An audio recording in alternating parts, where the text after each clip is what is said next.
Allahu Akbar, Allahu Akbar, Allahu Akbar, Allahu Akbar. El Cairo. Un muecín llama a los fieles a la oración.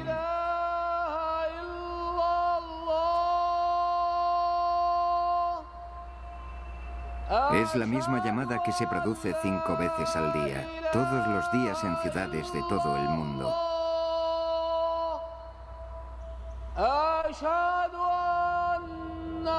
Cerca de un cuarto de la población del planeta responde a ella, ligados entre sí por el perdurable espíritu del Islam.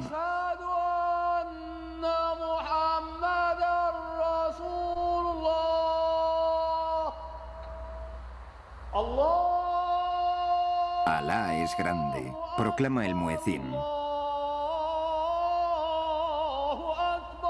Doy testimonio de que no hay más Dios que Alá. Doy testimonio de que Mahoma es el mensajero de Dios. Venid y orad, venid y prosperad. Alá es grande. No hay más Dios que Alá.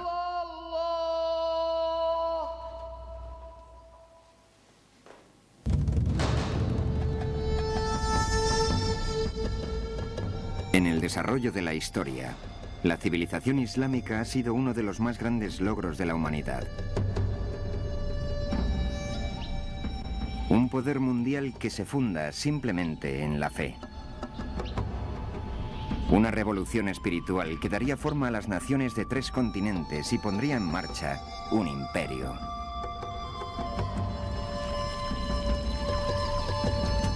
En el mundo occidental, la historia del Islam ha sido oscurecida por un velo de temor e incomprensión. Sin embargo, esta oculta historia del Islam está profunda y sorprendentemente entretejida con la civilización occidental. Fueron sabios musulmanes los que reclamaron el antiguo saber de los griegos, mientras Europa languidecía en el oscurantismo. Fueron ellos quienes plantaron las semillas del Renacimiento, 600 años antes del nacimiento de Leonardo da Vinci.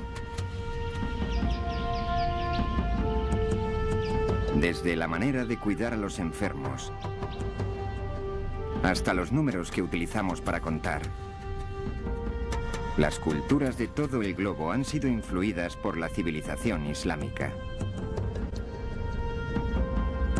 Y todo esto tuvo su origen en la vida de un solo hombre. El profundo mensaje que proclamó cambiaría el mundo para siempre. Su nombre fue Mahoma.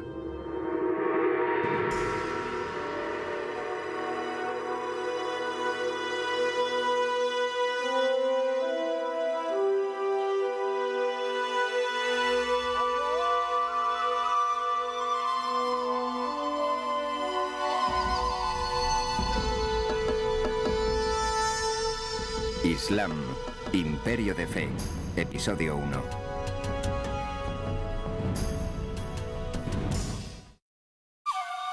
El mensajero.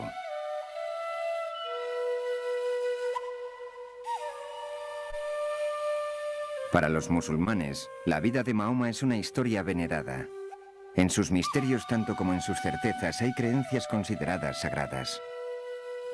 Lo que sabemos acerca del profeta es gracias a lo que ha sido preservado a través de los siglos y a lo que la gente ha querido preservar. Es muy difícil separar al ser humano ordinario del hombre que fue, de lo que él dice, las diferentes fuentes de información.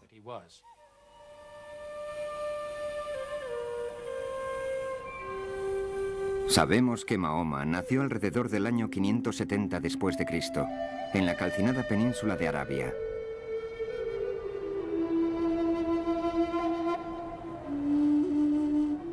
Una tierra de salvaje escasez que compartían las tribus de beduinos en un estado de permanente guerra tribal. Siendo todavía un niño, sus padres procuraron a Mahoma su primera experiencia de la vida en el desierto. Mahoma nació en la Meca, pero fue enviado a vivir con los beduinos porque la gente, incluso en la población de la Meca, creían que los beduinos eran los guardianes de los valores más profundos de la cultura árabe. Y los beduinos pensaban que la gente de la población habían perdido las raíces de la cultura árabe, la poesía, el arte de cuidar rebaños y todas las cosas que ellos hacían de manera magistral.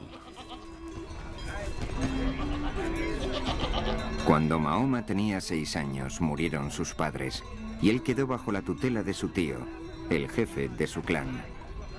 El hecho de ser un advenedizo le hizo adquirir una singular perspectiva.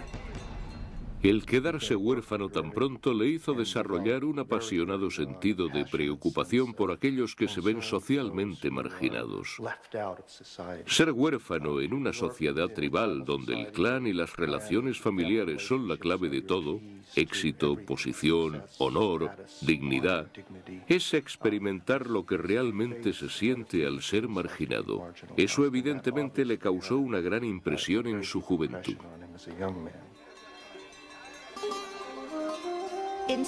Por un lado, el hecho de crecer sin padres, por supuesto, le perjudicó.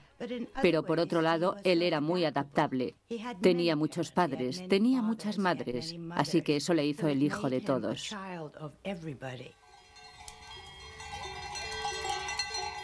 En el clan de Mahoma, como todos los árabes de la península, se compartían las historias que habían sido contadas una y otra vez por generaciones. La civilización árabe preislámica era una cultura principalmente oral. Había gran respeto y admiración por la gente que podía expresarse oralmente y especialmente por aquellos que podían recitar poesía en cualquier momento. La gente más importante de la tribu eran poetas. Cantaban las glorias de la tribu, contaban la historia de la tribu. Para el beduino, la palabra tenía una importancia mística. Los poetas unían la tribu con sus antepasados y celebraban valores más antiguos que la memoria. La poesía era el lazo que unía a los beduinos, celebrando sus victorias y lamentando sus derrotas.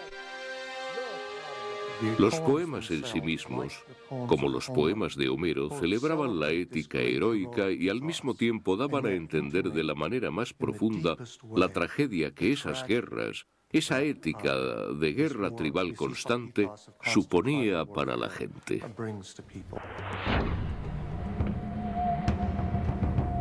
Guerra y conflicto eran la inexorable realidad de una época peligrosa. El tío de Mahoma le enseñó las habilidades que necesitaría para sobrevivir en un mundo donde incluso un profeta empuñaría un arco.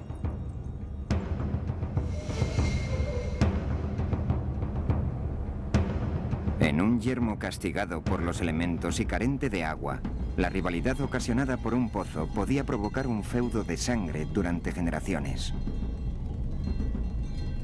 Una verdadera rivalidad, verdaderas batallas y algunas veces bastante sangrientas, de modo que la lealtad de los individuos se dirigía a la familia y en mayor escala a la tribu.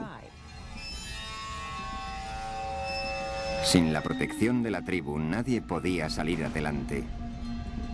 Esparcidas por la península existían incontables facciones, todas empeñadas en amargas luchas, cada una defendiendo sus valiosos pastos, las rutas comerciales y, lo que es más importante, sus pozos.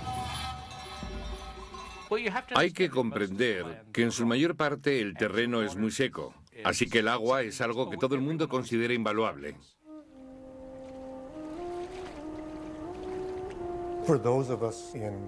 Para los que vivimos en climas donde abunda el agua, es difícil entender la profunda importancia que el símbolo del agua tiene para las sociedades que viven en lugares desérticos, donde solo llueve 1 o 2 veces al año y donde un poco de agua marca la diferencia entre la vida y la muerte.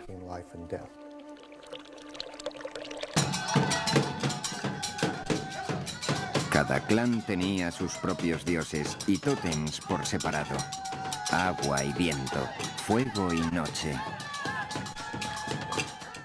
Todos eran guardados en la ciudad de caravanas de la Meca, en un santuario de madera, piedra y tela. Lo llamaban Kaaba, que en árabe significa cubo. Los árabes preislámicos adoraban una variedad de espíritus que generalmente tenían una orientación animista y que algunas veces estaban asociados con cosas naturales como árboles, rocas o manantiales. La Kaaba de la Meca era uno de los santuarios centrados en un particular grupo de deidades. Se decía que el patriarca hebreo Abraham había construido la Kaaba siglos antes y que una piedra negra sagrada que se guardaba en el interior había caído del cielo. En estos tiempos turbulentos, la Kaaba proporcionaba un lugar pacífico. Solo aquí, los beduinos se doblegaban a una tregua temporal antes de regresar a sus conflictos en las arenas. Había un lugar central alrededor de la Kaaba, un recinto sagrado donde en los tiempos preislámicos todos tenían que deponer las armas. Esto, por supuesto, facilitaba el comercio, porque significaba que no se podían continuar los feudos cuando se estaba comprando o vendiendo. La importancia espiritual y económica de la Kaaba y la Meca son algo difícil de separar en lo que se refiere a los árabes preislámicos. La Kaaba hacía de la Meca un vibrante centro comercial. Aquí se podían encontrar incienso arábico, perfumes exóticos y especias indias, sedas chinas y linos egipcios. Pero quizá el mejor tesoro que se podía encontrar en la Meca era la rica mezcla de culturas. Por la ciudad pasaba gente que podía relatar todo tipo de interesantes experiencias de lugares lejanos. La religión local era mixta. Había cristianos y había judíos. También había árabes del desierto que seguían un tipo de religión animista. El mundo de Mahoma era un centro de comercio que conectaba el mar Mediterráneo con el Océano Índico, comunicando los envejecidos imperios de Bizancio y Persia con los grandes bazares de India y China.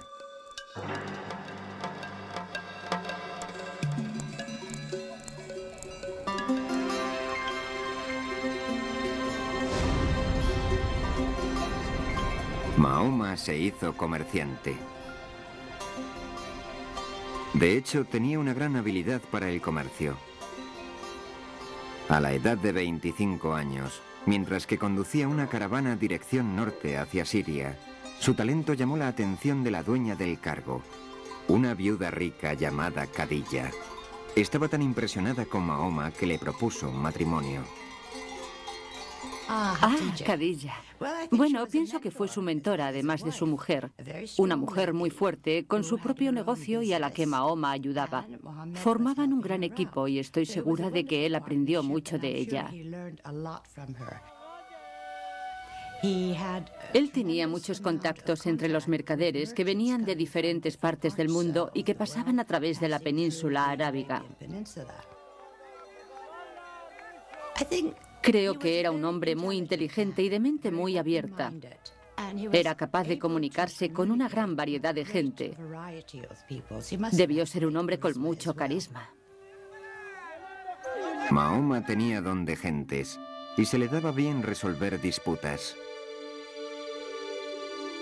Una vez, cuando tuvieron que hacerse reparaciones en la Kaaba, los jefes de los clanes disputaron sobre quién tendría el honor de volver a poner en su lugar la sagrada piedra negra. Antes de que pudiera desencadenarse la violencia, Mahoma propuso una solución equitativa.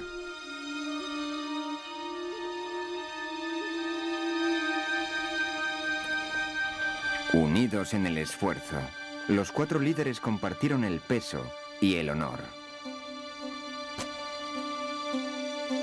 En gratitud, invitaron a Mahoma a reponer la piedra con sus propias manos. Mahoma vino a ser conocido como Al-Amin, el que inspira confianza. Existe todo tipo de indicación de que estaba tremendamente interesado en cuestiones religiosas. Y esto obviamente es algo por lo que probablemente las personas ordinarias no se interesaban en aquellos días.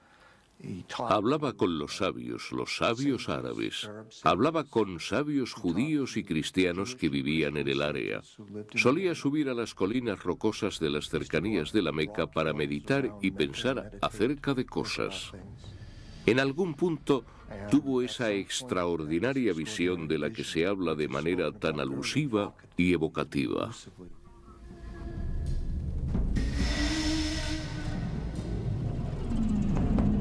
En una cueva cerca de la Meca, Mahoma tuvo una experiencia que constituiría el momento decisivo de su vida.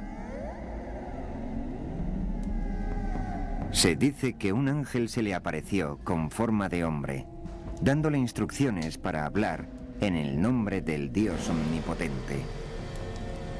Para Mahoma, este fue un momento tan profundo como intensamente perturbador. Uno imagina lo que significaría para una persona normal socialmente. Tal vez poco corriente debido a su intensidad por cosas como justicia social y la búsqueda del sentido de la vida, pero sin poseer nada que pueda parecer milagroso a sus conocidos. Y entonces de repente haber escuchado esta voz y luego esa voz saliendo de él para hablar y proclamar a otras personas.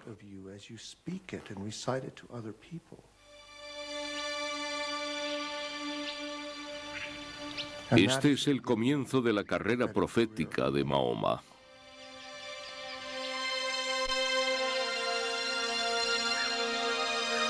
Los meses siguientes traerían más revelaciones. Palabras poderosas, con una cualidad lírica más hermosa que la de la más exquisita poesía arábica. Por encima de todo, Mahoma debía transmitir un mensaje a su gente. Una proclamación simple y, sin embargo, radical. La proclamación de que no hay más que un único Dios. El principal dogma del Islam es la unidad, la indivisible unidad de Dios. No es algo que simplemente se dice, sino que es el concepto más importante. La unidad divina significa algo más que decir que solo hay un Dios y no existe ninguna otra deidad. Es el hecho de pensar en solo una cosa, de modo que los pensamientos de posesiones, los pensamientos de posición y de poder son todos ídolos intelectuales.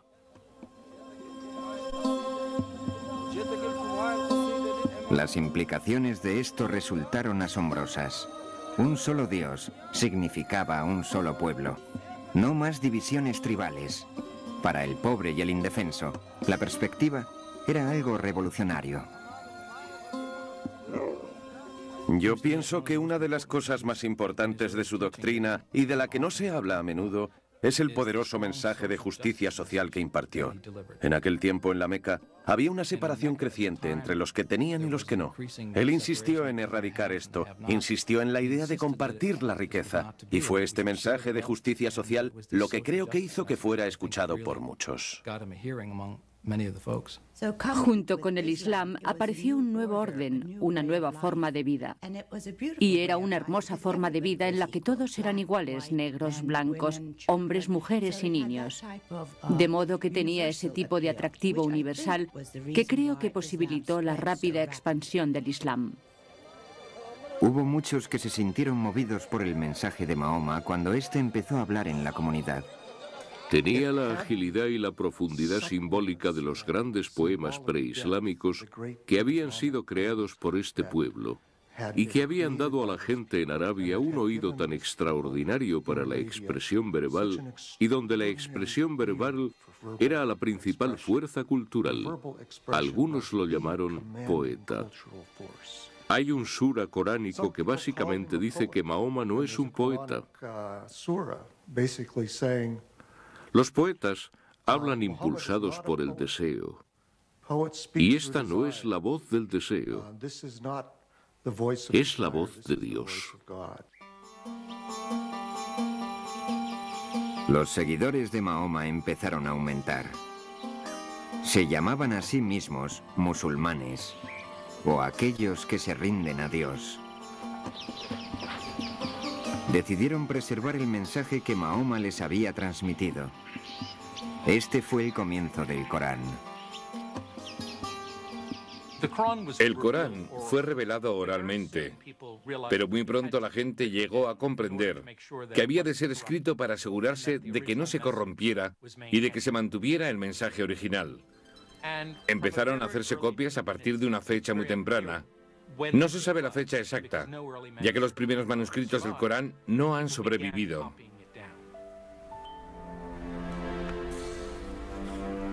El Corán es una revelación de enseñanza espiritual, una guía ética y social. Fue revelado en árabe y se mantiene en árabe. Lo más extraordinario acerca del Corán es su naturalidad. Puede hablar de poderosos temas cósmicos de manera íntima, de modo que el poder y la ternura viven constantemente unidos en el lenguaje coránico. Sirviéndose solo de la palabra, el Corán hace llegar su visión a los fieles. Sus imágenes conjuran un cuadro de la vida después de la muerte, que resuena con todo el poder de la poesía beduina tradicional. Imaginémonos en el desierto rodeados de polvo y un sol cegador. Vistes mantos para cubrir tu cuerpo porque el viento es algo que podría arrancarte la piel de la cara y entonces entras en un oasis. La temperatura desciende dramáticamente. Hay una especie de quietud. El viento ha cesado de aullar. Por todas partes ves verde y colorido. El mundo del agua y el paraíso están simbólicamente atados el uno al otro. Y el Corán conjura esta imagen con solo unas pocas palabras escogidas.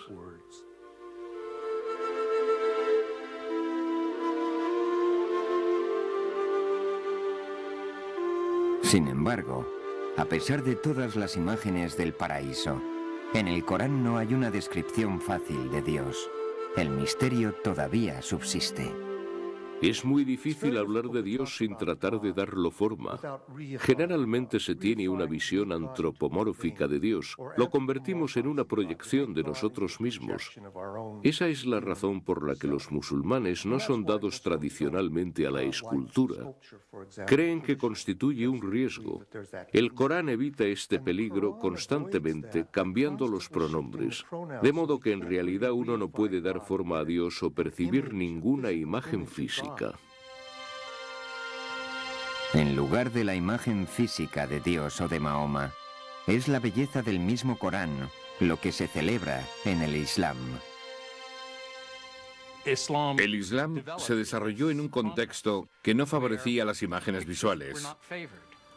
La revelación del Corán es la representación de Dios en la tierra.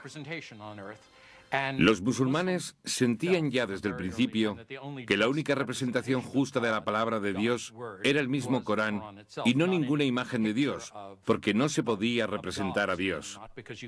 Y ciertamente tampoco ningún retrato de Mahoma, porque él no era divino.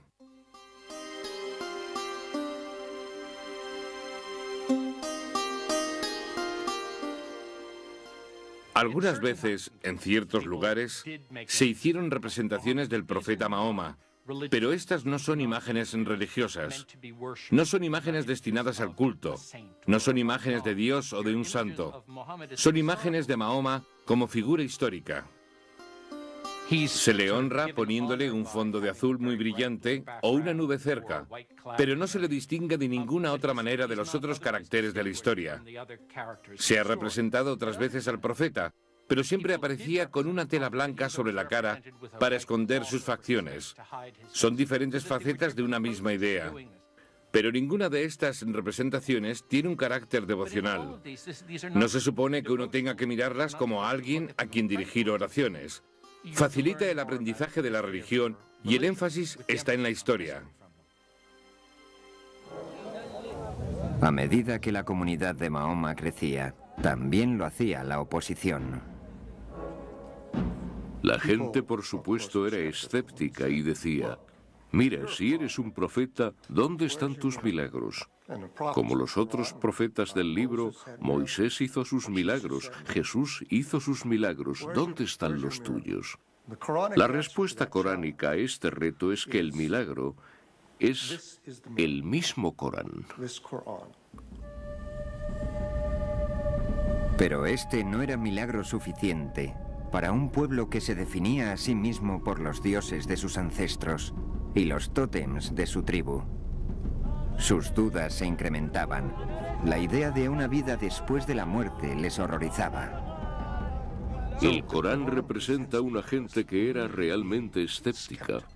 ¿Intentas decirme que después de mi muerte, cuando mi cuerpo ha regresado a los elementos y yo me haya corrompido, voy a ser reconstruido y vuelto a la vida? De todos los mensajes del Corán, este es el que resultó más difícil de creer para la gente de Arabia. Mahoma también habló de la condenación eterna para los injustos. Utilizó un lenguaje de imágenes apocalípticas al hablar de los signos del final de los tiempos, cuando las montañas se derrumbarán y los cielos se enrollarán como pergamino. Entonces cada cual conocerá la responsabilidad que tiene por sus acciones. Hace referencia del destino que tienen todos los injustos en el fuego. Para los no creyentes, el juicio divino que invocaba Mahoma era un insulto. El desmantelamiento de su herencia y de sus costumbres, profundamente perturbador. Era una amenaza para su orden social, para su tradición milenaria y también para su economía, debido a la importancia del peregrinaje al santuario de la Kaaba en la Meca. A medida que aumentaban los seguidores de Mahoma, la estructura social de la ciudad de caravanas empezó a deshacerse. Los negocios sufrieron cuando los peregrinos y los comerciantes, preocupados por su seguridad, abandonaron la ciudad. Los líderes tribales decidieron que Mahoma y su mensaje debían desaparecer permanentemente. No querían que se hiciera con el mando. No querían que hiciera tambalear el control que ejercían sobre la ciudad. Le pusieron las cosas muy difíciles. Incluso planearon su asesinato. Querían mantenerle alejado de la Kaaba. Intentaron expulsarle de la ciudad. Exigieron del tío de Mahoma que privara al profeta de la protección de su clan. Esto hubiera abierto un camino para su asesinato sin la posterior amenaza de desquite. Pero su tío se negó. Las líneas de la batalla fueron marcadas. Nada que no fuera una guerra tribal podría ya solucionar el conflicto. Claramente a Mahoma se le pide que haga cosas extraordinarias. Ha de decir a los beduinos que renuncien a sus nociones de dioses múltiples, que renuncien a su apego a los ancestros, a la guerra tribal y a su forma de vida. Estas cosas podían hacerle y le hicieron objeto de desprecio, persecución y ataque.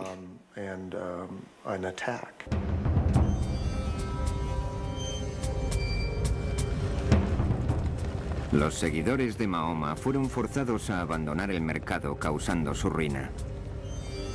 Aquellos que carecían de la protección de un clan fueron torturados y asesinados. En el año 619 después de Cristo, murió la mujer de Mahoma, Khadija, y también su tío.